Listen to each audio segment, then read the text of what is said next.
Assalamualaikum warahmatullahi wabarakatuh.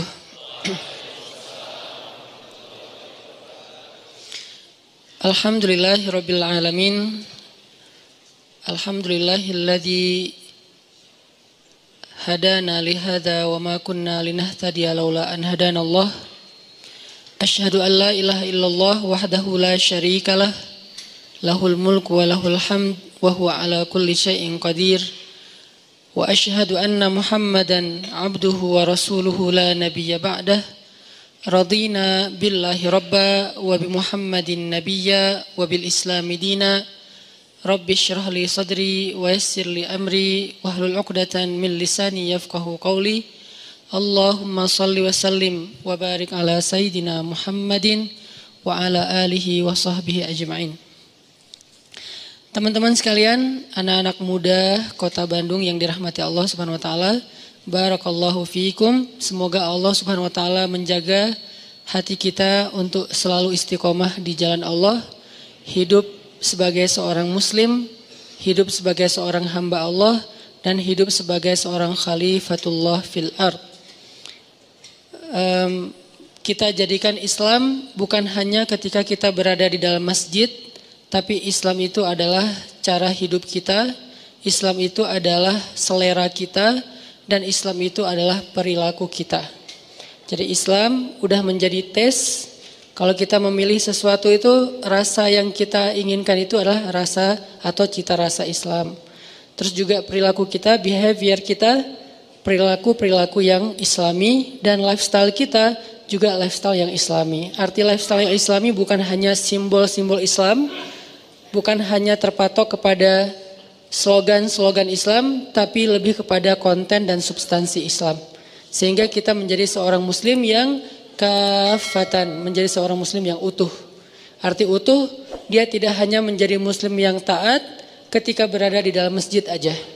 Tapi dia menjadi muslim yang taat ketika di masjid, ketika di tempat kerja, ketika di kampus, di sekolah, ketika di tempat main, bahkan ketika lagi sendiri bersama dengan orang tercinta, dengan teman, atau bahkan ketika dia berada dalam keterasingan dengan orang-orang yang bikin dia gak nyaman. Dia tetap menjadi muslim. Mudah-mudahan Allah memahamkan kita lewat kajian-kajian yang rutin kita hadiri ini tentang syumuliyatul Islam, komprehensifnya Islam. Sehingga kita tidak lagi mereduksi Islam itu hanya dalam sisi-sisi ritual saja.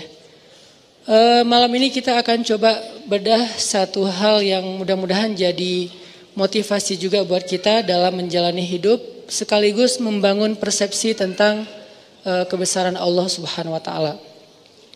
Kalau di posternya mungkin membahas tentang maaf, saya akan coba kembangkan lebih luas sedikit supaya kita punya persepsi, dan nanti ujung-ujungnya sebetulnya salah satu goalsnya adalah agar kita bisa memaafkan orang lain. Kita bahas tentang hikmah. Kita bahas tentang hikmah. Apa itu hikmah dan kenapa pembahasan hikmah ini penting, dan gimana cara menjadi orang yang ahli hikmah. Kalau di dalam Al-Quran, Allah Subhanahu wa taala menyebutkan banyak kata hikmah dan banyak cerita hikmah. Kalau kata hikmah secara jelas salah satunya disebutkan di dalam ayat tentang dakwah. Ud'u ila sabili rabbika bil hikmah. Ajaklah manusia kepada jalan Rabbmu, ajaklah manusia kepada jalan Allah, kepada agama Allah bil hikmah, dengan cara yang hikmah. Kemudian juga ada ayat tentang Nabi mengajarkan hikmah. Wa yu'allimukumul kitaba wal hikmah. Dan tugas Nabi adalah mengajarkan kepada kalian Alkitab dan Al-Hikmah. Kemudian juga nanti ada kisah-kisah tentang hikmah. Salah satu yang paling fenomenal itu dan legend banget adalah Luqmanul Hakim. Yang Allah Subhanahu wa taala berikan kepada dia hikmah. Dan Allah juga berikan kepada para anbiya hikmah. Misalnya wa atainahul hukma Sobiyya, kami berikan hikmah kepada Yahya sejak dia masih berusia masih kecil. Sebegitu seringnya kata hikmah disebut di dalam Al-Quran. Kenapa? Apa maksudnya? Terus gimana cara kita mengamalkan kata hikmah ini? Karena kita yakin gak ada satupun diksi Al-Quran itu yang mubazir, yang sia-sia. Walaupun terjemahnya kadang-kadang menurut kita kayak bukan sesuatu yang bold. Kayak misalnya kalau yang bold itu kan tentang kebesaran Allah, Allah Maha Kuasa, Allah apa, kan jelas ya makna yang boldnya nih. Kadang-kadang ada diksi kayak sederhana, perhiasan, yang dulu pernah kita bahas, keindahan, yang kita terjemahin jadi keren. Terus sekarang hikmah. Ini diksi yang bahkan diulang berkali-kali lebih banyak daripada kata jamal. Dan gak mungkin gak penting. Karena Al-Quran setiap hurufnya aja penting. Apalagi satu kata yang terdiri dari sekian banyak huruf. Sehingga Allah ngasih tahu kita bahwa semua huruf Al-Quran itu penting kadang-kadang dengan sebuah simbol atau dengan sebuah kode. Misalnya alif lam mim gitu. Kenapa ada pembukaan surat cuman satu huruf? Nun, qaf, shad gitu kan? Atau dua huruf yasin, atau tiga huruf alif lam mim, atau banyak kaf, ha, ya, ain, shad. Semuanya huruf, bukan kata. Kenapa Allah buka surat-surat tersebut dengan huruf? Karena Allah pengen ngasih tahu salah satu maknanya, semua huruf Al-Quran itu penting. Sehingga yang kita baca walaupun cuman qaf itu penting. Minimal kalau kita nggak tahu makna lebih dalam, pentingnya apa? Qaf aja kalau kita baca dapat pahala. Coba kalau kita baca yang lain selain Al-Quran satu huruf nggak akan mengandung pahala, walaupun juga nggak mengandung dosa, biasa aja gitu. Yang biasa aja itu namanya mubah, nggak berpahala, nggak dosa ya, nggak dilarang, nggak disuruh, biasa aja. Kita baca nama seseorang, nama orang penting banget. Udah lengkap dibaca pun belum tentu berpahala kan. Tapi kalau Al-Quran belum lengkap satu huruf aja, udah 10 kebaikan. 10 kebaikan itu Allah nyebutnya, Nabi nyebutnya dengan istilah hasanah. Hasanah itu bukan hanya angka pahala yang menurut kita cuma angka akhirat. Hasanah itu biasanya lebih sering dan lebih identik dengan dunia. Berarti satu huruf kita baca Al-Quran, kita kayak dijanjiin sama Allah dapat 10 kebaikan dalam hidup kita hari itu. Misalnya pagi-pagi, qaf, udah 10 loh. Besok nun, lo ngapain sih? Cari berkah. Jadi cuma satu huruf doang. Kebayang satu huruf aja bisa sekeren itu gitu. Apalagi satu kata, kalimat, ayat, surat, juz, dan khatam, ini dahsyat banget. Ini kayak kode dari Allah, baca Quran itu gak sia-sia teman-teman. Kita gak bisa baca fasih aja dapat pahala yang utuh. Apalagi fasih maka dilipat menjadi 10 kali lipat. Beda banget dengan kita baca yang lain, walaupun membaca yang lain itu insya Allah kadang beberapa hal masih bermanfaat. Kayak baca buku atau baca majalah, baca WA, baca grup, baca caption orang di sosial media, baca komen mantan. Ya mungkin dia komennya motivasi, aku udah halal nih, kamu kapan gitu kan? Jadi kayak motivasi gitu kan. Itu kan motivasi juga, dan kadang lebih greget loh kalau dimotivasi mantan ya. Kayak pengen duluan, siapa duluan yang sukses gitu kan. Terus sudah sukses pengen bikin dia nyesel kan gitu. Niatnya dari awal udah gak benar. Oke, kita belajar tentang hikmah. Apa sih arti hikmah? Banyak, karena bahasa Arab ini punya makna yang sangat beraneka macam dan luas banget. Tapi salah satu arti hikmah yang sering banget diulang-ulang oleh ulama adalah hikmah itu kayak akibat, dampak. Dan by the way, akibat itu juga bahasa Arab, akibah. Wal aqibatu lil muttaqin. Artinya apa? Akibat atau kesudahan hasil yang baik itu adalah hak orang yang bertakwa, kata Allah. Wal aqibatu lil muttaqin. Akibat artinya kayak hasil yang baik adalah hak bagi orang yang bertakwa. Itu sama kayak Allah berjanji, wa may yattaqillah yaj'al lahu makhraja wa yarzuqhu min haitsu la yahtasib. Wa may yattaqillah yaj'al lahu min amrihi yusra. Wa may yattaqillah yukaffir anhu sayyi'atihi wa yu'zim lahu ajra. Siapa yang bertakwa kepada Allah, Allah kasih jalan keluar. Siapa yang bertakwa kepada Allah, Allah kasih surprise, kejutan. Siapa yang bertakwa kepada Allah, Allah kasih kemudahan. Siapa yang bertakwa kepada Allah, Allah hapuskan dosa-dosanya. Siapa yang bertakwa kepada Allah, Allah lipat gandakan balasannya, rewardnya, jazanya. Ini semuanya disebut dengan akibah. Disebut dengan hasil, akibat. Walaupun arti akibat dalam bahasa kita mungkin sedikit lebih ringan. Kalau dalam bahasa Arab, akibah itu artinya kesudahan, hasil. Wal akibatu lil muttaqin, berarti hasil yang baik adalah hak orang yang bertakwa. Jadi bisa dibilang hikmah itu agak mirip dengan makna akibah atau akibat, kesudahan, efek. Nah, kalau di dalam ayat tentang dakwah, maka arti hikmah itu adalah orang yang bijak itu, orang yang hikmah adalah orang yang kalau dia berdakwah, dia ngomong, dia bikin caption, dia komen, dia mikirin efeknya. Bukan mikirin maunya. Ini kurang hikmah. Mungkin kalau kita terjemahin lebih luas lagi, hikmah itu bijak kalau bahasa kita. Hikmah itu bijak. Orang yang ahli hikmah, bahasa Arabnya disebut al-hakim. Luqmanul Hakim, Luqman yang bijak sana. Berarti orang yang bijak itu adalah ketika berdakwah, dia mikirin efek dari caption saya ini apa? Efek dari komen saya ini apa? Efek dari cara ngomong saya, sikap saya, program saya atau apapun yang kita rencanain itu apa? Terhadap dakwah. Ini namanya orang yang ud'u ila sabili rabbika bil hikmah. Bukan cuman pengen mengekspresikan maunya dia. Ini kurang bijak nih. Misalnya lagi ngejos kan, ngomong aja terserah dia mau terima atau enggak. Nah, ini enggak mikirin efek.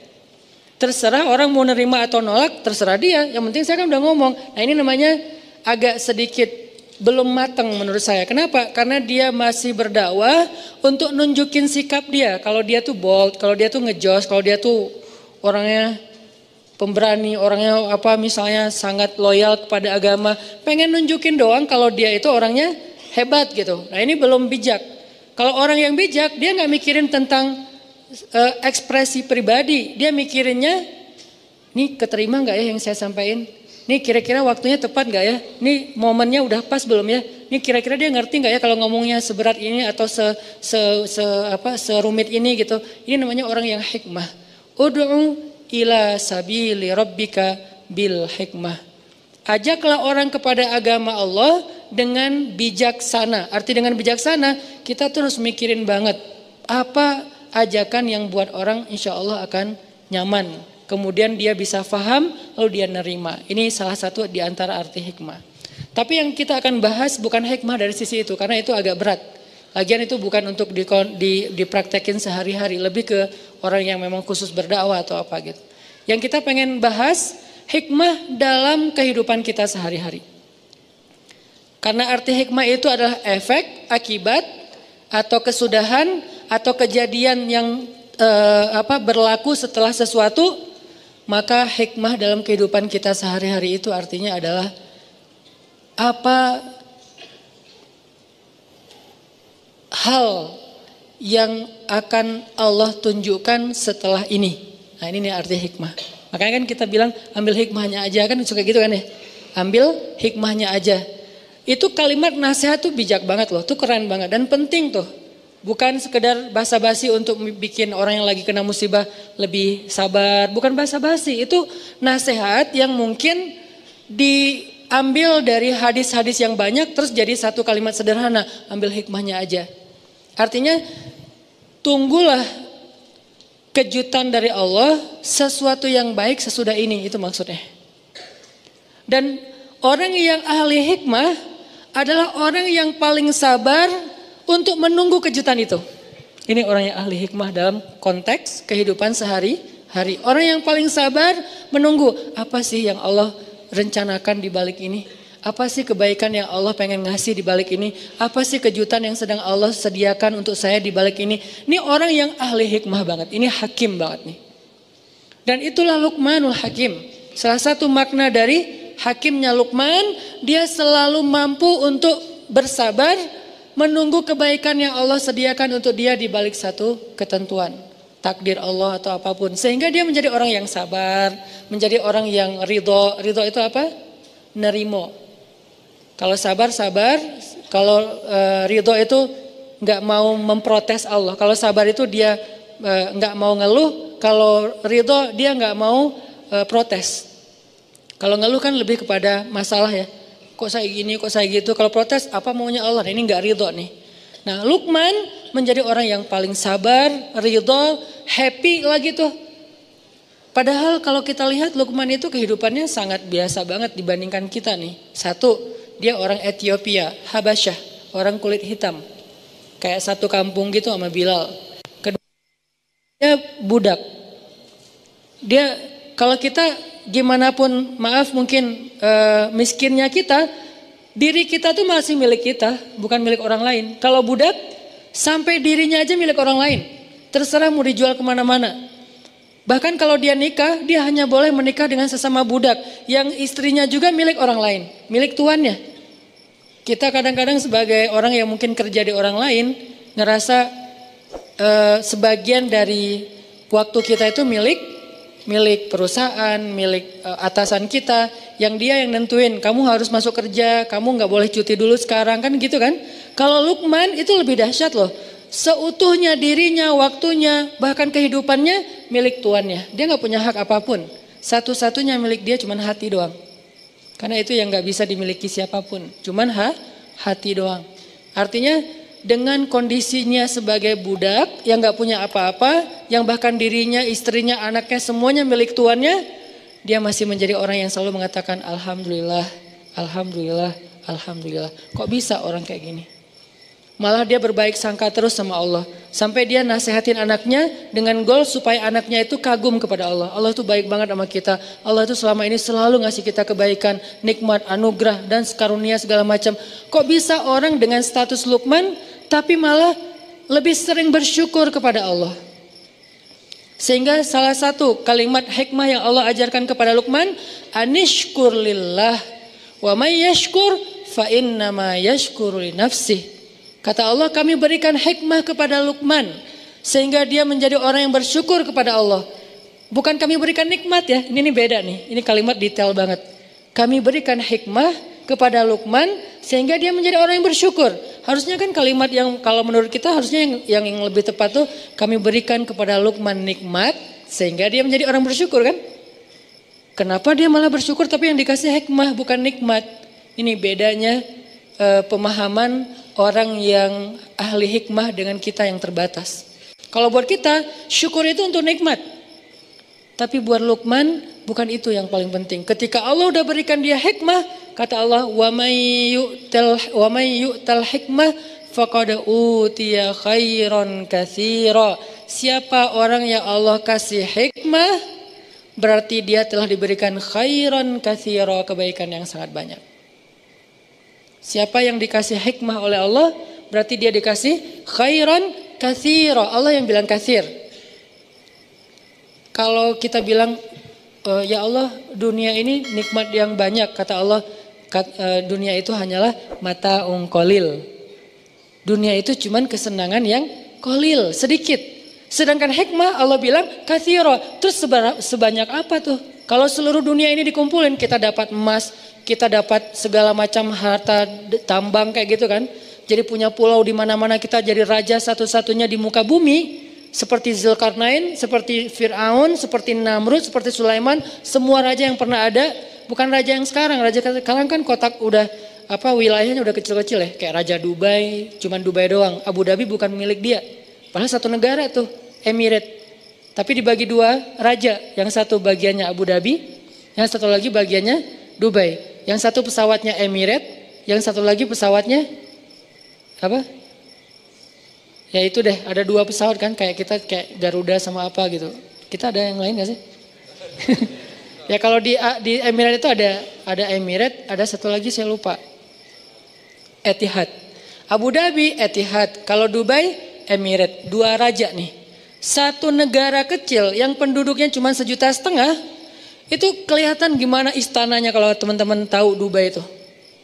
dengan Khalifah Towernya, kemudian dengan istana-istana lain yang di view pantai, apalagi sekarang Dubai itu jadi kayak destinasi sport ekstrim kan, yang loncat dari gedung, yang loncat dari pesawat, yang tapi nggak ada yang bunuh diri ya, loncat profesional gitu, bukan loncat karena masa lalu. Terus kayak kalau itu banyaknya di Jepang, Korea itu loncat dari masa lalu. Kalau di Dubai itu profesional. Itu punya 2 orang doang loh. Bisa kayak wah kaya banget ya. Tapi kata Allah mata on qalil, itu mah sedikit. Apalagi cuman dapat wilayah kecil, dapat dunia aja. Raja Saudi, Raja Dubai, Raja Raja di Eropa kan banyak kerajaan juga tuh. Mereka digabung semuanya kerajaannya di depan Allah, kata Allah mata on qalil, dikit. Terus giliran hikmah kata Allah khairan katsira, kebaikan yang banyak. Itu kebayang nggak tuh seberapa banyaknya? Ini logika iman dengan logika kita manusia biasa. Nah Allah bilang orang yang dikasih hikmah berarti dia dapat khairan katsira. Artinya apa? Dia tuh lebih beruntung daripada Raja Dubai, lebih beruntung daripada Raja Abu Dhabi, lebih beruntung daripada Raja Saudi, raja kerajaan manapun di muka bumi, dia lebih beruntung. Makanya orang yang udah Allah kasih hikmah, dia menjadi orang yang paling bersyukur. Orang yang Allah kasih hikmah, dia menjadi orang yang paling bersyukur. Kenapa? Karena dia lebih beruntung dari raja-raja tadi. Oh, sebegitu pentingnya hikmah Ustaz? Ya. Makanya ketika Allah mengatakan wa ataina kami berikan kepada Luqman hikmah anishkur lillah, berarti Luqman itu walaupun secara sosial statusnya budak, tapi dialah orang yang paling beruntung di muka bumi sehingga dia menjadi orang yang paling bersyukur. Gimana caranya? Apalagi kita yang bukan budak, gak semiskin Luqman. Hanya mungkin kita mengeluh karena gak tahu hikmah dibalik ketentuan Allah terhadap diri kita. Jadi kalau Allah sayang kepada hamba, Allah gak ngasih nikmat supaya dia bersyukur. Itu biasa, oke itu kasih sayang Allah, tapi yang kayak levelnya level receh lah tuh. Ada orang dikasih receh bahagia banget. Pas dikasih uang yang bukan bunyi koin, uangnya uang kertas, kok ini sih gak dikasih yang koin itu, kan aneh ya. Dikasih uang 1.000 rupiah atau 500 rupiah, dia bersyukur, makasih hatur nuhun, makasih banyak, berkali-kali ngomong syukur. Sampai ngundang teman-temannya, aku dapat nih 500 rupiah gitu kan. Begitu dikasih 100.000, ya apa sih maunya Allah ngasihnya 100.000. Ini nih maksudnya. Jadi Allah kayak nawarin, ini loh yang lebih baik daripada itu, mau gak aku berikan kepada kalian hikmah. Apa sih hikmah? Yang membuat Luqman sebagai budak merasa paling bahagia, paling beruntung, yang kata Allah adalah khairan katsira, kebaikan yang sangat banyak. Tadi balik lagi, hikmah itu adalah ketika kita bisa memahami kebaikan di balik semua ketentuan Allah Subhanahu wa taala. Mau itu anugerah ataupun musibah, semuanya baik, itu orang ahli hikmah. Nanti berlaku lagi di dalam hadis yang lain, ajaban li amril mu'min, betapa menakjubkan orang yang beriman, itu hikmah tuh.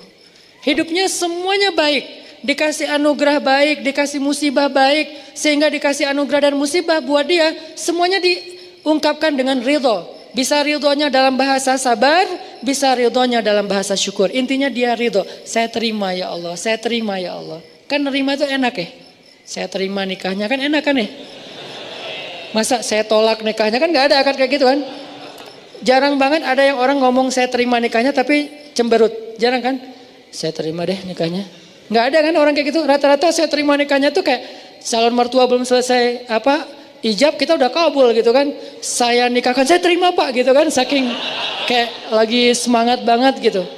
Kadang-kadang kalau ada orang yang calon mertuanya mungkin orangnya kebiasaan pelan-pelan kalau ngomong.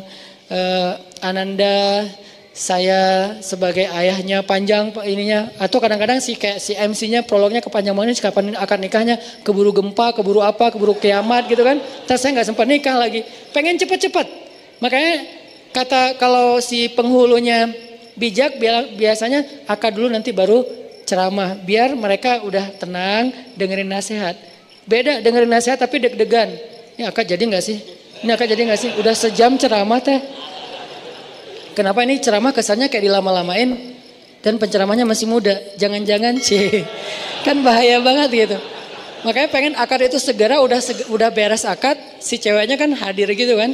Duduk di sebelah, dengerin nasihat nasihat tentang pernikahan, khutbah nikah, itu tenang banget.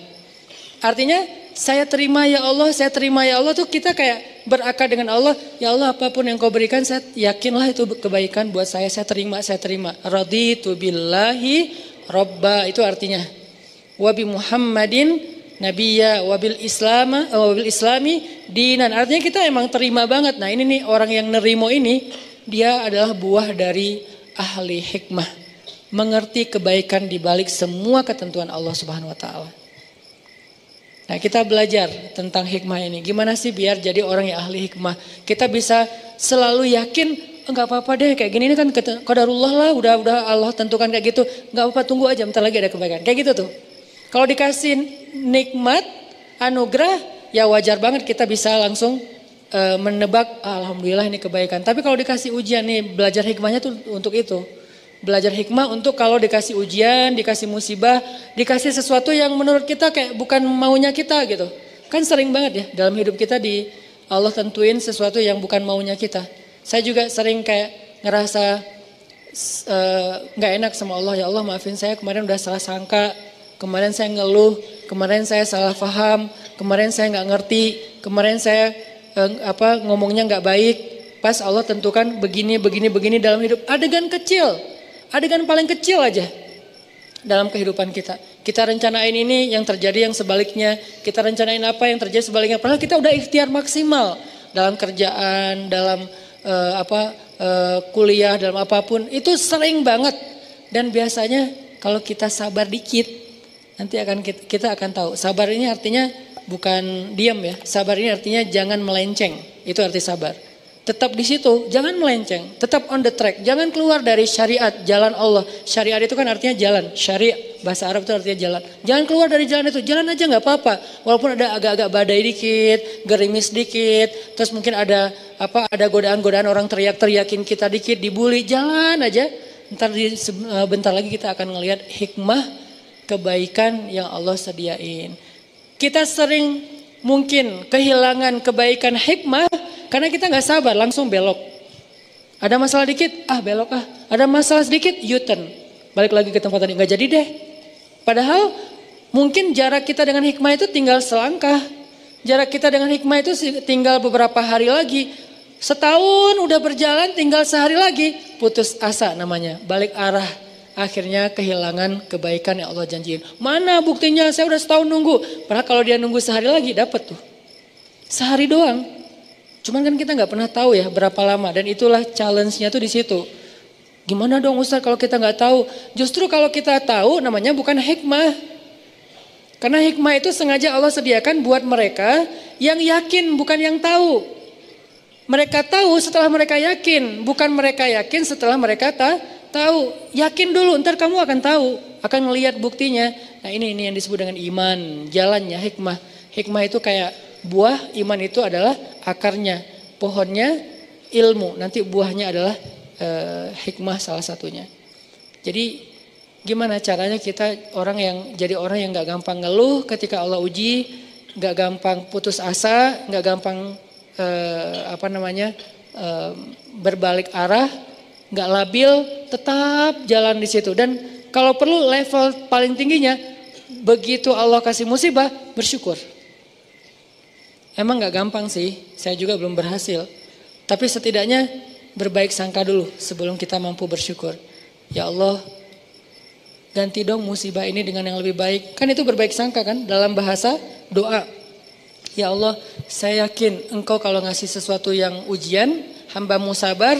Engkau yang bilang sendiri di Al-Quran, wabasyiris sabirin, sampaikan kejutan, berita gembira, kebaikan buat orang yang sabar.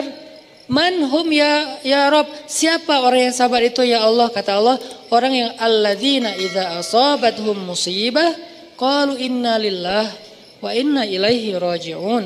Kita ini milik Allah. Arti kita ini milik Allah, ya ikut ajalah sama Allah pemiliknya. Itu maksudnya, bukan sekedar kalimat bin salabin ya. Innalillahi wa inna ilaihi rajiun. Mana ya Allah, kan saya udah ngomong ininya mantranya. Itu bukan mantra. Innalillahi itu bukan mantra. Innalillahi itu kalimat tarajju kalau secara bahasa. Apa arti tarajju? Rujuk. Rujuk itu artinya balik lagi. Kalimat ketika kita mengembalikan semuanya kepada langit. Itu arti innalillah. Kalau kita belum mengembalikan ke Allah, berarti belum innalillah. Walaupun kita udah ngulangin teks itu berkali-kali. Innalillah wa inna ilaihi rajiun. Tapi apa sih maunya Allah nih? Innalillah wa inna ilaihi rajiun. Gak rela banget sih innalillah wa inna ilaihi rajiun. Allah gak fair sama saya. Innalillah wa inna ilaihi rajiun. Ngomong beribu-ribu kali, kalau belum kembalikan kepada Allah hasilnya, hikmahnya, berarti belum taraju. Jadi kalimat innalillah bahasa Arabnya kalimat taraju. Subhanallah kalimat tasbih. Alhamdulillah kalimat tahmid. Allahu Akbar kalimat takbir. Astaghfirullahaladzim kalimat istighfar. Nah, innalillah kalimat tarajju. Masing-masing ada judulnya kan, ada sebutannya. Nah, apa arti tarajju? Mengembalikan lagi kepada Allah. Jadi begitu kita bilang innalillah, ya sih, ini kan juga milik Allah. Harta kita innalillah. Inna itu bukan saya, kita. Kita di sini, saya, keluarga saya, harta saya, rumah saya, kerjaan saya, hidup dan mati saya. Nahnu, kita semua lillah, milik Allah. Masa kita marah kepada orang yang mengambil miliknya sendiri? Kecuali dia ngambil milik kita, baru kita marah. Ini kan punya saya. Tapi ngomong innalillah, tapi kayak gak rela kan berarti samanya kita bilang innalillah. Ya sih, tapi kan ini punya saya. Kan gak nyambung ya, klise ya. Kalau innalillah berarti kita benar-benar yakin, ini tuh milik Allah, dititipin di saya ya. Terserah Allah mau ngambil kapan aja. Tapi saya berharap ya Allah titipin lagi dong yang lebih bagus. Gitu kan. Ini nih manusiawinya kita. Dan Allah sayang ke hamba yang kayak gitu.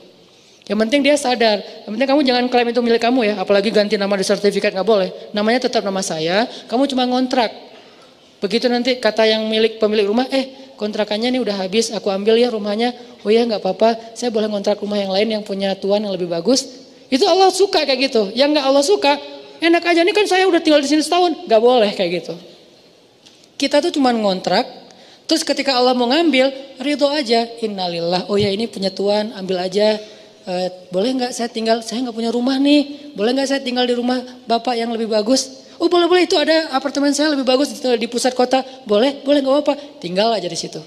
Kalau orang nanya nih rumah siapa, jangan bilang rumah kita, ini namanya nggak taraju kan, bilang rumahnya bapak fulan, rumahnya teman saya, rumahnya siapa misalnya kayak gitu. Begitu datang setahun lagi, Mas, kayaknya anak saya baru nikah, mau dipakai apartemennya, saya ambil nggak apa-apa. Oh ya nggak apa-apa Pak, emang milik Bapak. Saya malah bersyukur setahun dari dipakai gratis, gitu kan? Tapi saya mau tinggal di mana ya Pak? Kan gitu kan ya? Oh ya udah nanti saya cariin, ada yang lebih bagus. Cuman anak saya nggak suka, mungkin buat Bapak, buat Mas lebih nyaman. Yang mana ditunjukin? Mau pilih yang mana? Oh yang ini boleh nggak? Ternyata lebih gede lagi. Kayak gitu aja terus. Allah tuh baik sebetulnya. Udah kita ngontrak gratis. Ketika Allah ambil, itu Allah mau mindahin kita ke yang lebih baik. Masalahnya kenapa nggak dapat? Karena kita udah ngeluh dan marah-marah kepada si pemilik kontrakan. Akhirnya jadilah kita homeless, nggak punya apa-apa. Padahal kalau kita mau ridho dikit, nggak apa-apa ini memang punya bapak, dikasih yang lebih bagus nanti tempat tinggalnya. Ini yang disebut dengan hikmah. Insya Allah nanti kita lanjutin lagi setelah sholat isya. Kita lanjutkan tentang hikmah. Yang tadi arti hikmah itu adalah belajar untuk memahami kebaikan di balik sebuah peristiwa. Terutama peristiwa-peristiwa yang buat kita tuh kita hindarin. Kita nggak suka peristiwa yang kayaknya musibah, bencana, ujian kayak gitu-gitu. Kita belajar memahaminya. Nah yang namanya hikmah dia nggak bisa difahami kecuali dengan dua syarat. Satu, berbaik sangka kepada Allah atau iman. Kedua, sabar karena dia nggak bisa seketika. Kita akan ngerti hikmah kalau kita nggak sabar. Karena biasanya hikmah itu baru kita mengerti setelah beberapa lama. Nah dalam proses menunggu beberapa lama sampai kita ngerti maunya Allah apa, kebaikan dan kejutan yang Allah sediakan itu apa, yang dibutuhin itu adalah sabar. Sehingga ulama mendefinisikan salah satu di antara makna sabar, intidharul faraj min indillah. Arti sabar itu menunggu datangnya jalan keluar dari Allah, menunggu datangnya kebaikan dari Allah. Intizar, menunggu, itulah sabar. Jadi selama seseorang menunggu, kata Nabi, menunggu datangnya pertolongan Allah adalah ibadah. Nunggu doang. Jadi orang sakit nunggu sembuh sambil dia berobat. Kan berobat juga nggak 24 jam setiap detik kan. Minum obat sehari 3 kali. Tapi kan ada masih panasnya, sakitnya, nyerinya. Dia nunggu sampai proses berobatnya membuahkan hasil kesembuhan. Nunggu doang itu kayak ibadah. Kayak kita sholat, kayak kita zikir, kayak kita tilawah. Nunggu doang. Begitu juga ketika kita dikasih ujian, musibah, soal harta, soal fisik, soal perasaan, kan 3 kan. Ba'sa, dorro, zulzilu. Ba'sa fisik, dorro harta, zulzilu itu perasaan. 3 model ujian yang semua orang ngalamin. Walaupun mana yang paling berat tergantung orang. Ada yang orang mungkin kalau diuji fisik langsung ngeluh. Ada orang kalau fisik nggak apa-apa, tapi kalau harta dia lemah di situ. Ada orang fisik nggak apa-apa, harta nggak apa-apa. Kalau perasaan dia langsung habis. Nggak kuat kalau diuji perasaan. Diuji perasaan itu apa? Banyak. Bisa diuji perasaan tentang rasa cinta, bisa diuji perasaan tentang rasa benci, bisa diuji perasaan tentang rasa marah, yang namanya perasaan. Cinta, benci, marah, kangen, itu semuanya ujian. LDRan itu zulzilu, terguncang. Apalagi LDRan habis akad nikah, itu lebih zulzilu lagi, berapa skala Richter gitu kan, guncangannya tuh.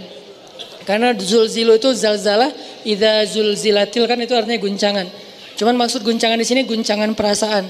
Nah, orang yang menunggu datangnya pertolongan Allah, kebaikan yang Allah janjiin, nunggu doang itu udah ibadah. Dan itu disebut dengan intizar, penantian itu sama dengan sabar. Penantian itu sama dengan sabar. Dan kita nggak akan ngerti hikmah sebelum kita bisa benar-benar komitmen dengan 2 hal tadi. Berbaik sangka sama Allah, pasti ada kebaikan di setelah ini. La'allahu khair, inna lillahi wa inna ilaihi raji'un. Yang kedua, dia sabar, nungguin sampai datangnya pertolongan Allah. Nah, ini namanya hikmah. Kalau kita terbiasa mengerti hikmah teman-teman, sampai ke tingkat yakin ada hikmah, yakin ada hikmah, yakin ada hikmah. Kemudian kita dikenal dengan Al-Hakim, orang yang bijak, karena selalu yakin kepada hikmah-hikmah yang baik di sisi Allah. Maka hidup kita itu gak ada buruknya, semuanya baik. Ajaban li amril mu'min, inna amrohu kullu khair. Semua urusannya khair, baik. Kenapa? Karena dia ahli hikmah, selalu yakin kepada kebaikan di balik suatu ujian. Serumit apapun dan seburuk apapun ujian itu, seberat apapun ujian itu, seenggak logis apapun ujian itu, pokoknya ada kebaikan. Mana contohnya Ustadz? Salah satu contoh cerita hikmah yang paling kontroversi adalah cerita hikmahnya Nabi Khidir. Itu cerita hikmah paling kontroversi. 3 adegannya, tiga-tiganya kontroversi. Kalau sekedar ujian anak yang kecil itu tiba-tiba meninggal, nggak kontroversi ya, namanya orang meninggal. Tapi ini dibunuh, bukan meninggal. Kalau kapal itu tiba-tiba rusak, nggak kontroversi, tapi ini dirusak. Kalau rumah itu yang dibangun oleh Nabi Khidir itu rumah di kampung orang-orang yang soleh, itu nggak kontroversi. Ini rumah yang ada di kampung orang-orang yang tidak soleh, makanya kontroversi. Nah, hidup kita kadang nggak sekontroversi Nabi Khidir.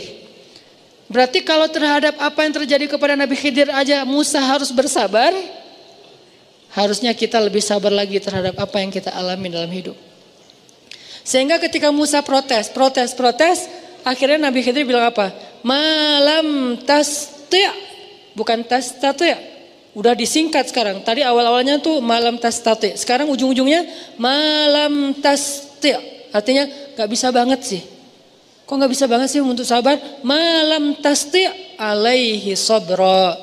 Akan aku jelaskan sekarang kepada kamu. Inilah penjelasannya kepada kamu. Apa yang kamu gak bisa banget untuk sabar menunggu penjelasannya. Nah, ini cerita hikmah. Sehingga ketika Nabi Musa ditanya oleh seorang laki-laki Bani Israel, siapa orang yang paling banyak ilmu? Nabi Musa mengatakan saya. Ya, ini namanya ilmu yang sifatnya fikih. Belum ilmu hikmah. Ilmu fikih itu ilmu hukum, halal, haram, boleh, enggak, hak, batil. Ini ilmu fikih, ilmu syariat. Nah, ketika Nabi Musa ditanya, siapa orang? Nabi Musa menjawab saya, maksudnya saya yang paling mengerti syariat. Ya wajar, karena Nabi Musa lah yang pertama sekali membawa agama Yahudi. Sehingga nggak ada orang yang lebih mengerti agama Yahudi daripada Nabi Musa. Bahkan Nabi Harun tidak lebih mengerti agama Yahudi daripada Nabi Musa. Kenapa? Karena Nabi Musa itu Rasul, Nabi Harun itu Nabi. Rasul itu satu level di atas Nabi. Ini dua hal yang berbeda. Ini kebiasaan di Mesir, ulama kalau ngomong itu ngebalikin angle yang positif. Jangan bawah tapi atas. Saya bisa bilang Nabi itu satu level di bawah Rasul. Artinya Harun itu Nabi Yahya, itu Nabi Zakaria, itu Nabi Imran. Sebagian ada yang bilang itu Nabi Maryam, sebagian ada yang bilang itu Nabi. Dan mereka semuanya ngikutin agamanya Rasul Musa alaihissalam. Ngikuti agamanya Nabi Musa, yaitu Yahudi. Baru nanti Yahya ngikutin agama Isa. Ketika Isa udah lahir, terus bawa agama baru dengan kitab suci yang baru namanya Injil dengan agama Nasara atau Nasrani. Artinya nggak ada yang lebih mengerti syariat Yahudi daripada Nabi Musa. Sebagaimana nggak ada yang lebih mengerti syariat Islam daripada Nabi Muhammad. Jadi wajar Nabi Musa nggak salah jawabnya. Siapa yang paling banyak ilmu? Nabi Musa mengatakan, saya. Yang paling ngerti. Kalau kalian pengen tahu tentang agama Yahudi, tanya saya deh. Kemudian Allah mengatakan, wahai Musa, carilah seorang laki-laki di antara pertemuan dua laut, dia punya ilmu yang kamu tidak punya. Dia punya ilmu yang kamu tidak punya. Apa yang dia punya dan Nabi Musa nggak punya? Nabi Musa padahal paling ngerti syariat. Adakah yang lebih ngerti syariat daripada Musa? Nggak ada emang. Tapi ada satu ilmu lagi, namanya ilmu hikmah. Yang Nabi Musa tidak mengerti. Datanglah Nabi Musa, singkat cerita ketemu dengan Nabi Khidir. Lalu Nabi Musa melamar jadi murid, pengen ikut Nabi Khidir. Terima saya untuk ngikuti Anda, ikut guru. Jadi ini nih pelajaran penting ya buat kita bahwa ilmu itu didatangi, bukan mendatangi. Nabi Musa bilang, saya akan berjalan untuk menemukan pertemuan dua laut. Kalau nggak ketemu saya akan jalan seumur hidup. Demi mencari guru. Padahal Nabi Musa itu kalau mau cara gampang bisa. Caranya gimana? Ya Allah, datangkanlah Khidir kepada saya. Bisa kan? Kenapa? Musa itu kalimullah. Apa arti kalimullah? Sering teteleponan sama Allah. Kalim itu ngomong langsung, cuman nggak ngelihat orangnya, bukan fit call ya. Jadi kayak nelpon gitu. Kalau Nabi Muhammad langsung, lebih dahsyat lagi. Kalau Nabi Musa langsung ngomong tapi nggak ketemu. Ini kalau bahasa sekarang tuh kayak nelpon. Kan gampang banget, tinggal nelpon Allah, ya Allah saya pengen ketemu Khidir di mana ya? Nggak apa-apa deh saya datengin, tapi Allah kasih tahu saya harus kemana. Atau kalau bisa Khidir yang ketemu saya, kan saya yang lebih tinggi derajatnya daripada Khidir. Kan secara derajat kenabian Musa lebih utama daripada Khidir. Semua ulama sepakat Musa lebih utama. Bahkan di antara para anbiya Musa itu masuk 5 kategori nabi papan atas, ulul azmi namanya. Berarti kan kata Allah, faddalna ba'dahum ala ba'd. Kami utamakan sebagian mereka atas sebagian yang lain. Lahum darajatun, mereka bertingkat-tingkat. Kan manusia seperti itu di sisi Allah, cuman yang tahu pastinya Allah. Cuman dari sisi keilmuan Musa itu lebih utama daripada Khidir. Harusnya Khidir yang diundang kepada Musa untuk datengin Musa. Enggak, tapi dalam konteks ini bukan siapa yang lebih utama, siapa yang pengen belajar. Muridnya bisa seorang pejabat, muridnya bisa seorang pengusaha yang udah konglomerat banget, muridnya bisa lebih tua. Tapi kalau dia yang belajar, dia yang datangin gurunya. Walaupun gurunya lebih muda, walaupun gurunya mungkin lebih miskin, walaupun gurunya bukan pejabat rakyat jelata, tapi kan dia guru. Maka konsep rumus dasarnya ilmu didatangi, bukan mendatangi. Sehingga ketika Imam Malik diundang oleh raja untuk ngajarin raja ke rumah, ke istana raja, Imam Malik mengatakan ilmu itu didatangi bukan mendatangi. Akhirnya raja datang ke rumah Imam Malik. Sampai di rumah Imam Malik, raja duduk di atas, Imam Malik duduk di bawah. Langsung yang pertama dibuka itu bukan bab ilmu tapi bab adab, etika. Karena etika lebih dulu daripada ilmu. Seperti yang kata Ustaz Umar Mita beberapa video kan, akhlak lebih utama daripada ilmu. Ada orang yang punya ilmu banyak teori ayat hadis tapi kurang akhlaknya. Sehingga yang pertama dibuka adab murid kepada guru. Pertama duduk di bawah, langsung rajanya duduk di bawah gitu.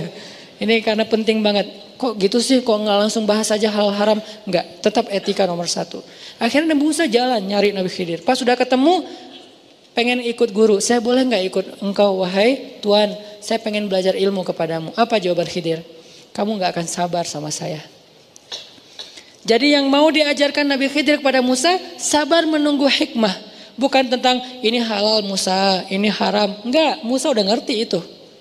Ini agama Yahudi itu harusnya gini, kamu salah konsep sih. Enggak, karena konseptor agama Yahudi itu adalah Allah, kemudian yang menyampaikannya Musa. Ya udah nggak ada masalah dengan syariat. Sekarang masalah hikmah. Kamu nggak sabar sama saya. Bagaimana kamu akan sabar terhadap sesuatu yang kamu nggak ngerti? Nah ini nih, bersabar terhadap sesuatu yang kita nggak ngerti. Kalau ngerti wajar dong kita sabar. Misalnya Allah bilang, ya kamu saya uji ya karena nanti mau dikasih yang lebih bagus. Sabar banget kan kita? Kayak cerita saya misalnya hilang motor 21 juta. Gak apa-apa ya Hanan, aku ambil 21 juta ntar dikasih motor yang 31 juta. Oh siap ya Allah, sami'na wa ata'na, kan gampang kan ya? Allah gak ngomong gitu, pokoknya diambil aja. Apa maunya Allah? Tapi kan saya gak ngerti, itu disebut dengan hikmah. Sabar terhadap sesuatu yang kita gak ngerti. Kalau kita ngerti itu bukan hikmah, itu wajar banget. Kata Nabi Khidir, bagaimana kamu akan sabar terhadap sesuatu yang kamu gak ngerti? Kata Nabi Musa, saya akan berusaha, izinkan saya untuk mencoba, saya akan bersabar. Kata Nabi Khidir, kalau gitu syaratnya kamu boleh ikut saya tapi gak boleh komen. Boleh ikut saya tapi gak boleh komen. Ini kayaknya untuk jadi murid seperti Nabi Isa kita kayaknya perlu belajar nih. Ikut ulama jangan banyak protes. Kalau mau protes biar sesama ulama. Kita sebagai murid jangan protes ulama. Kalau kita berbeda pendapat dengan ulama boleh dengan satu syarat. Karena kita mengambil pendapat ulama yang lain. Bukan mengambil pendapat pribadi. Ini salah. Kalau menurut kita, kalau kita ngomong gini, saya nggak setuju dengan ustadz itu. Karena menurut saya itu salah. Tapi kalau kita ngomong gini, saya nggak setuju dengan ustadz itu karena menurut ustadz ini. Nah ini kan memilih dua pendapat ulama ya. Nah ini boleh. Nggak apa-apa dan itu fair. Karena Islam itu mazhab, banyak mazhab. Saya nggak setuju dengan misalnya sholat yang nggak pakai kunut. Karena menurut kiai saya kunut itu adalah, nah ini boleh. Atau sebaliknya, saya nggak setuju dengan kiai yang kunut karena menurut ustaz saya nggak masalah karena kita memilih pendapat ulama. Tapi kalau kita bilang saya nggak setuju dengan doa itu karena menurut saya kita siapa? Nah kalau kita keras kepala, kekeh berdebat dengan ulama, maka bahasa Al-Quran untuk mereka dan itu ada di dalam surat Al-Luqman, nggak bijak banget. Seperti maaf Allah mengumpamakannya seperti keledai. Inna angkarul aswat la sautul hamir. Seburuk-buruk suara itu suara keledai. Apa maksud perumpamaan ini? Ini peribahasa Quran karena Al-Quran juga punya peribahasa. Seburuk-buruk suara keledai. Apa maksudnya? Keledai di surat Al-Jumu'ah, surat yang lain adalah simbol hewan yang bodoh. Makanya orang Arab kalau ngeledekin, kalau marah kepada orang lain, mereka nggak bilang maaf ya. Kalau di kita kan anjing misalnya gitu kan ya. Gitu kan ya. Kalau di mereka tuh enggak. Karena kalau dibilang anjing itu bukan ledekan. Itu biasa aja. Anjing itu dianggap hewan yang cerdas. Memang sih secara fikih dia najis. Tapi secara intelektual anjing ini cerdas gitu. Makanya dipakai berburu, dipakai banyak hal kan. Anjing bermanfaatnya banyak juga. Selain memang dia najis secara fikih. Najis itu bukan harus dibunuh. Najis itu nggak boleh kena liurnya. Nggak boleh dipelihara dalam konteks tertentu. Tapi dia hewan yang cerdas, anjing itu. Hewan yang setia. Sehingga kalau orang dibilang anjing dalam bahasa Arab, itu artinya kamu setia, kamu cerdas misalnya. Enggak, canda. Jadi orang Arab tuh gak bilang anjing loh, enggak, keledai loh. Nah kalau dibilang keledai, itu berarti goblok. Berarti dia jahil, berarti dia bodoh. Makanya orang Arab kalau bilang, ya humar, wahai keledai gitu. Saya pernah di MRT di Mesir gitu lagi. Biasanya orang-orang Arab tuh kalau lagi desak-desakan suka marah. Ada yang marah-marah, ngomong ke bapak yang kayaknya educated gitu ya, lagi duduk. Ya humar, wahai keledai. Si bapak itu dengan tenang bilang, fi humar ghairak hena? Ada keledai selain kamu di sini? Dia bilang, nggak ada. Ada. Salah. Dibilang nggak ada, berarti gua sendiri yang keledai. Kalau dibilang ada, berarti gua termasuk keledai juga dong. Nih bapaknya tuh keren banget logikanya. Akhirnya ketawa satu gerbong, udah selesai masalahnya. Jadi orang Arab tuh kalau ngomong bodoh, bahasanya keledai. Kenapa? Karena peribahasa surat Al-Jumu'ah seperti keledai yang membawa lembaran-lembaran ilmu. Dia bawa banyak kitab tapi nggak ngerti apa isinya, itu keledai. Sehingga ketika Allah ngasih perumpamaan lain, peribahasa lain, sebut suara adalah suara keledai. Maksudnya apa? Udah nggak punya ilmu, ngomongnya lantang, itu maksudnya. Udahlah nggak punya ilmu, tahu dalil baru satu hadis, innamal a'malu binniyat, tapi debatnya panjang. Itu kata Allah, inna angkarul aswat la sautul hamir. Seburuk-buruk suara, suara keledai. Kenapa kalimat itu ditaruh di surat Luqman? Karena itu simbol dari orang yang tidak bijaksana. Nanti setelah itu ada ayat tentang orang yang mendebat ulama, mendebat Allah tentang apa yang mereka nggak ngerti. Intinya adalah balik lagi, kamu nggak akan sabar. Kata Nabi Musa, saya akan usaha. Kata Nabi Khidir, kalau gitu jangan komen ya, kamu diam aja sampai saya jelaskan maksudnya. Siap, jalan nih. Nah ini artinya kalau kita mau ikut ulama, jangan komen. Jangan komen debat di postingan para ustadz. Ini lebih jelas lagi nih. Jangan komen debat di postingan para, bukan saya doang. Ini saya mewakili beberapa ustadz, termasuk ustadz siapapun lah di Indonesia ya. Yang menurut kita ilmu mereka lebih banyak, jangan komen. Kalau kita mau komen, doa. Komen, support. Komen, semangat, sharing, repost, nge-tag teman kita, oke. Tapi kalau komen, apaan segala macam, jangan. Kenapa? Karena kita bukan selevel dengan mereka. Tapi kan sekarang zamannya bebas, sosmed siapapun bisa komen. Iya, tapi kan semuanya ada etika. Kita pakai smartphone, maka jadilah smart netizen. Jangan sampai kita pakai smartphone tapi tidak smart netizen. Harusnya kita minimal smart netizen sebelum kita nanti jadi smart citizen. Ini smart netizen ini ilmu akhlak yang diajarkan Nabi banget. Falyakul khairan aw liyasmut. Hendaklah dia komen yang baik-baik atau nggak usah follow, itu artinya. Kalau nggak bisa komen yang baik-baik, nggak usah follow, nggak usah ya. Udah nggak usah follow deh, daripada jadi modus kan ya. Nggak usah.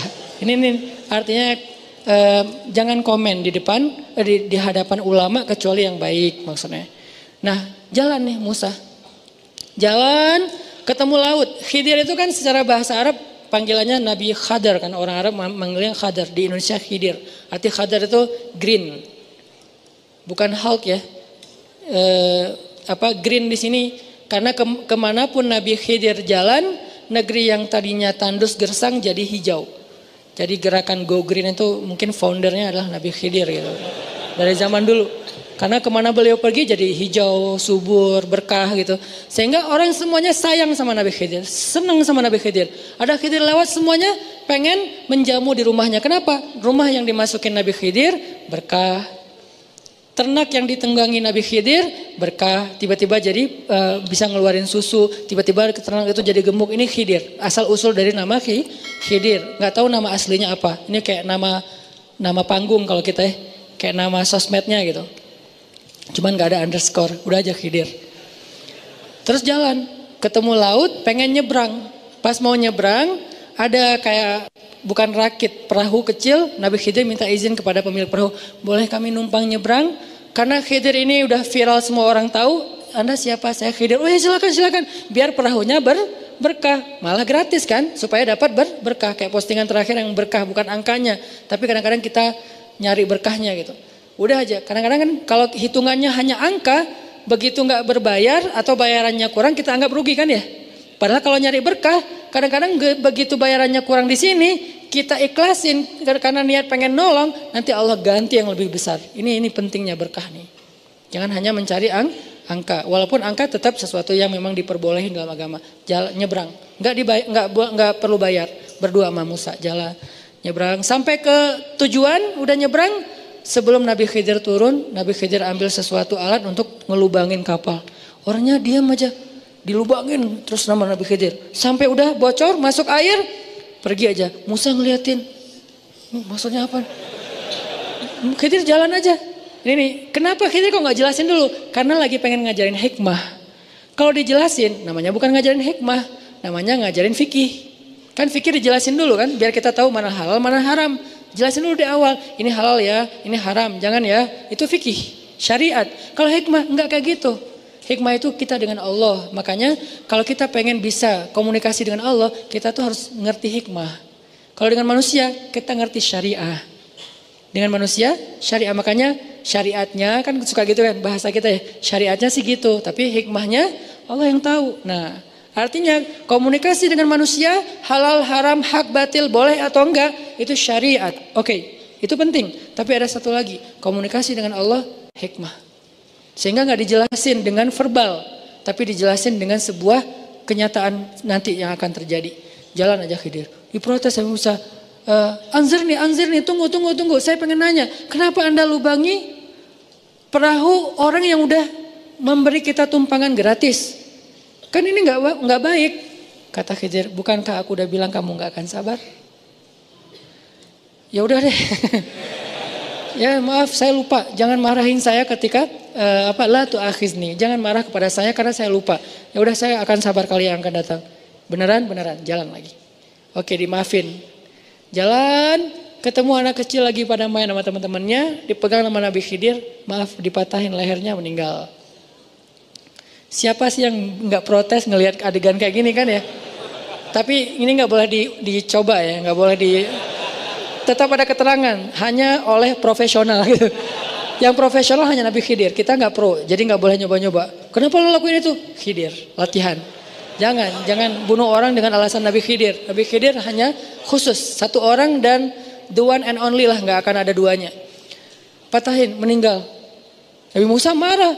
Ini kan anak nggak ada dosanya. Ayatnya kan gitu kan, dia nggak punya salah, nggak ada dosa. Kenapa kamu membunuh jiwa yang tidak punya dosa dan nggak ada alasan yang membolehkan membunuhnya? Bukankah saya udah bilang kamu nggak akan sabar? Ya udah, ini terakhir nih saya salah, kata Nabi Musa. Kalau saya ngomong lagi nanti tinggalkan saya. Ini terakhir, maaf. Udah jalan. Tapi Nabi Musa masih nggak bisa nyaman. Kenapa gitu ya? Aneh nih orang, saya benar nggak sih dapat guru kalau bahasa kita nih? Cuman Musa nggak sepolos itu lah, karena Musa pintar pasti ya. Cuman kayak apa maksudnya? Kenapa harus segini? Apa maksudnya? Jalan, udah malam. Sampai di sebuah kampung, sebuah negeri di tengah padang pasir. Dulu ada budaya istidhafah namanya. Dan itu budaya keren banget. Salah satu akhlak Islam itu istidhafah. Apa arti istidhafah? Memberikan tumpangan untuk orang tamu musafir bermalam dan dikasih makan. Itu budaya Islam. Dan Nabi Ibrahim yang paling jago dalam bab istidhafah. Nabi Ibrahim untuk istidhafah menyembelih 100 ekor onta setiap malam. Demi menyambut tamu, ngasih makan tamu, ngasih tempat tinggal tamu. Jadi bisa dibilang bapak perhotelan pertama dalam sejarah manusia, Ibrahim. Dia nyediain hotel untuk tamu sebanyak 100 ekor onta. Kira-kira 100 ekor onta berapa orang makannya? Ribuan kan? Berarti setiap malam ada ribuan pendatang, penziarah, tamu yang nginap di Al-Aqsa, di Al-Quds. Dan siapa yang memberikan fasilitas hotel ring 1 Al-Quds untuk mereka? Gratis, makan gratis, full buffetnya itu udah full board, direfill lagi, bintang 5 aja kalah. Ibrahim setiap malam menyembelih 100 ekor onta untuk tamu. Berarti Ibrahim kaya banget. Kisah Ibrahim miskin itu hanya sementara, pas perjalanan dari Irak ke Palestina. Sampai di Palestina kaya raya. Dan itu kebayang riwahnya bikin manajemen hotel, kemudian catering, terus suppliernya dari mana gitu kan ya. Kayak pekerja-pekerja, nggak segampang, makanya imajinasikanlah sejarah, nggak sesederhana yang kita bayangin. Berarti Ibrahim ini keren banget manajemennya. Memberdayakan masyarakat Al-Quds itu bagus banget sehingga semuanya dapat pekerjaan. Ada yang punya onta jadi supplier onta setiap hari 100 ekor onta kan kebayang berapa ribu sebulan. Ini hebat banget nih. Dan waktu itu masih terjaga budaya istidhafah itu wajib. Kalau ada musafir maka RT RW itu harus punya sebuah program. Ini tempat kayak penginapan, guest house. Harus disediakan di setiap negeri itu guest house buat tamu. Nah datang ke sebuah negeri gak ada guest house-nya. Ngetuk pintu rumah orang gak ada yang bukain. Semuanya pelit. Gak mau istidhafah. Dan itu aib dalam sejarah. Gak boleh kayak gitu. Akhirnya mereka terpaksa nginep di sebuah rumah yang udah roboh. Hampir roboh gitu. Rumah yang gak jadi gitu. Kalau kata teman-teman tuh BCA, bangunan Can Angges gitu ya. Yang belum jadi gitu. Udah nginap aja. Tapi ini bukan bank ya. Ini hanya istilah gitu. Udah aja di bawah nginep, dingin-dingin, terus hujan. Pagi-paginya pas sudah selesai nginap di sana, akhirnya Nabi Khidir malah kayak renov gitu. Rumahnya dibangun lagi sampai bagus. Seharian kerja udah capek. Nabi Musa bilang, harusnya kamu minta ongkos nih untuk kerjaan ini. Kenapa? Soalnya kan mereka pelit sama kita hitung-hitungan. Kamu juga harus hitung-hitungan. Nabi Khidir mengatakan, hadza firaqu baini wa bainak. Inilah perpisahan aku dengan kamu. Salah ngomong Nabi Musa, nggak sabar ya. Karena gregetan, masa sih mau bantu orang yang pelit. Akhirnya inilah perpisahan kita. Sekarang aku akan jelaskan kepada kamu semua hikmah di balik peristiwa yang kamu nggak sabar menunggu penjelasannya. 1. Perahu yang aku bocorin itu, cuman dibocorin nggak dirusak total. Bocorin dikit biar masuk air, kemudian mereka menunda keberangkatan untuk nambal dulu. Kenapa? Karena di tengah lautan ada raja kayak pembajak gitu yang merampas perahu-perahu yang lewat. Aku berharap mereka tidak jadi korbannya sehingga aku lubangin. Lalu mereka menunda keberangkatan dan tidak jadi korban pemalakan atau dibegal di tengah jalan gitu. Ini maksudnya. Berarti melubangi perahu adalah bentuk dari menolong nelayan. Kan ini hikmah ya. Kadang hidup kita kayak gitu. Ada lubang yang Allah kasih dalam kehidupan kita untuk menolong kita dari musibah yang lebih besar lagi. Tapi kapan kita tahu? Setelah kita bersabar dan berbaik sangka kepada Allah. Itu hikmah. Yang kedua, apa nih alasannya nih? Bunuh orang. Anak itu kalau nanti dewasa, dia akan jadi anak yang durhaka. Dia akan mengajak kedua orang tuanya untuk kufur kepada Allah, syirik kepada Allah. Sebelum itu terjadi, maka aku menyelamatkan orang tuanya dan anak itu dengan cara Allah memberikan aku perintah untuk menyelesaikan urusan dia. Diwafatkan gitu. Diwafatkan sehingga dia meninggal sebelum dia balik. Dan orang tuanya nanti akan Allah ganti dengan anak yang lebih baik daripada dia. Memang hanya Allah yang bisa melakukan ini. Tapi maksudnya kadang Allah ngasih ujian yang berat banget dan gak logis menurut kita. Kebaikan yang menurut kita itu apalagi nih alasan Allah? Tetap ada alasan. Yang ketiga, kenapa dibangun rumah di kampung orang yang pelit? Karena rumah itu satu-satunya milik orang yang soleh di kampung itu. Kebenaran orangnya udah meninggal, anaknya anak yatim. Aku berharap nanti kalau anak itu besar, mereka tinggal di situ dan mengambil harta warisan yang tersimpan di bawah rumah tersebut. Ada lagi kebaikan. Jadi 3 kali Nabi Khidir melakukan sesuatu yang menurut Musa salah, ternyata 3-tiganya adalah khair kalau mengerti hikmahnya. Inilah apa yang malam tasti alaihi sabra. Inilah yang kamu gak sanggup bersabar untuk mengetahui penjelasannya. Hikmah. Kata Nabi Muhammad SAW mengomentari ayat ini. Kan Nabi bacain terus komen ya. Ini namanya tafsir hadis. Jadi komen terhadap ayat dari hadis. Sebaik-baik tafsir itu tafsir Quran dengan Quran, kemudian tafsir Quran dengan hadis. Nabi yang bilang, kata Nabi, seandainya saudaraku Musa itu sabar sedikit lagi, maka Allah akan mengajarkan kepada dia banyak hikmah-hikmah yang luar biasa. Tapi qadarullah Musa tidak sabar. Intinya itu pelajaran buat kita teman-teman. Hikmah itu emang kayak gitu, misteri. Kalau kita pengen tahu komunikasi sama Allah, apa maunya Allah? Caranya 2, berbaik sangkalah kepada Allah. La'allahu khair. Mudah-mudahan ada kebaikan di sini. Innalillahi wa inna ilaihi raji'un. Apapun bahasa kita. Baru yang kedua, tunggu aja. Tunggu tanpa mengeluh, tunggu jangan return, tunggu jangan turn left atau right. Pokoknya jalan aja lurus. Istiqomah dan dawam. Istiqomah artinya komitmen, dawam artinya konsisten. Terus saja jalan. InsyaAllah nanti kita akan melihat malam tasti alaihi sabra. Sesuatu yang kita tidak sabar untuk menemukan penjelasannya. Inilah tentang bab hikmah. Mudah-mudahan jadi motivasi buat kita dalam menjalani hidup. Karena pastinya banyak banget rencana-rencana kita yang kadang belum bisa terwujud seperti yang kita pengenin. La'allahu khair. Mudah-mudahan ada kebaikan di balik itu. Yang penting jangan salahin Allah. Kalau ada yang tidak benar, salahkan diri kita sendiri. Menyalahkan diri sendiri itu bagus untuk memperbaiki sikap kita ke depan.